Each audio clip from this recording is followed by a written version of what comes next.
सातारा शहरात दिव्यांगांनी आंदोलन पुकारले। मंत्री शंभूराज देसाईंच्या निवासस्थानाबाहेर हे आंदोलन करण्यात येते। अंध भगिनींचं घर पाडल्याच्या निषेधार्थ ठिय्या आंदोलन पुकारण्यात आले।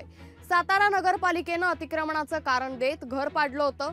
अंध भगिनीला न्याय देण्याची आंदोलकांनी मागणी केली आहे। त्यामुळे सातारा शहरातून मोठी बातमी सध्या आपण पाहतोय। साताऱ्यामध्ये दिव्यांगांनी आंदोलन पुकारले।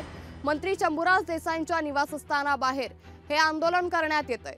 अंध भगिनीचं घर पाडल्याच्या निषेधार्थ दिव्यांगांनी हे आंदोलन पुकारले। तर सातारा नगरपालिकेने अतिक्रमणाचं कारण देत घर पाडलं होतं। त्यामुळे अंध भगिनीला न्याय देण्याची आंदोलकांनी मागणी केली आहे।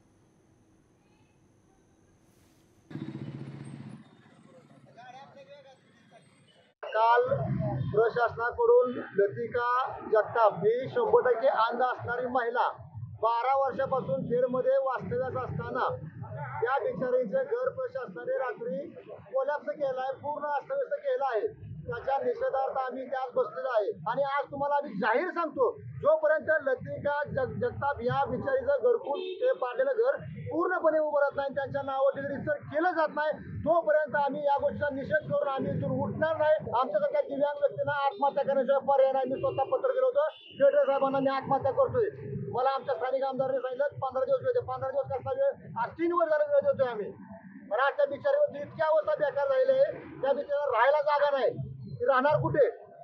आज पालकमंत्र्यांच्या समोर आंदोलन करतोय, त्याचा निषेध करतोय का तर एका माझ्या बहिणीवर अन्याय होत आहे, असा कुणावरच दिव्यांगावर अन्याय झाला तर आम्ही इथून पुढं कायम म्हणजे कायम आम्ही आंदोलन करणारच। आणि ज्या केलेल्या कारवाईचं चौकशी होऊन संबंधित व्हिडिओ ग्रामसेवकावर कडक कारवाई करून सस्पेंड करावे।